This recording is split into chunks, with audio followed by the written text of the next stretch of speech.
যে যা পারছে বাসা থেকে তাই নিয়েছে। এই ভাইটি বালতি নিয়ে এসেছে। এই ভাইটি তো মোটামুটি গ্রামে যে গাবলা বলে না, গামলা, গাবলা আপনারা কি বলেন আমি জানি না, এটা বরিশালে গামলা বলে, সেটা নিয়ে এসে পড়েছে। এটা দেখা যায় হোটেলে ভাত রাখে, আবার বিভিন্ন কাজে ব্যবহার করে। হোটেলের বিভিন্ন কাজেই বেশি ব্যবহার করা হয়।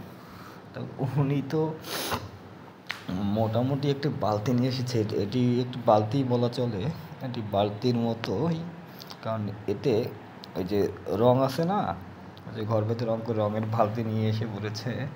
উনি তো জাল নিয়ে এসেছে এই ভাইটি, আর কে কি নিয়ে এসেছে। কি অবস্থা ভাই, মাছ পাইছেন? ওই যে মাছ পাইছে কিছু।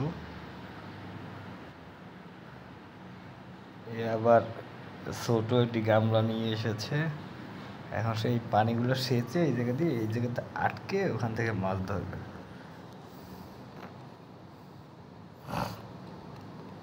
খুচুই নিয়ে এসেছে, এইটার মধ্যে পানিগুলো ফালাচ্ছে, ফালাইলে মাছটা পড়লে ওখানে মাছটা আবার আটকে যাচ্ছে। মানে টেকনিক কি, বাঙালির টেকনিক হচ্ছে সবচেয়ে সেরা টেকনিক। এদের কাছে চায়না ফেল, তারপরও কেন যে আমরা চায়না চায়না করি এটাই আমরা জানি না।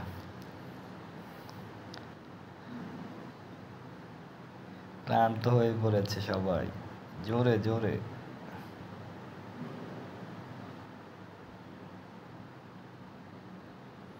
সবাই একটু জিরিয়ে নিচ্ছে, কারণ বেশিক্ষণ নুয়ে তো পানি করলে মাজা ঘাড় এগুলো ব্যথা হয়ে যাবে। পাই তো মাজা হাত দিয়ে ফেলাইছে, মাজা হাত দিয়ে দাঁড়াই রয়েছে।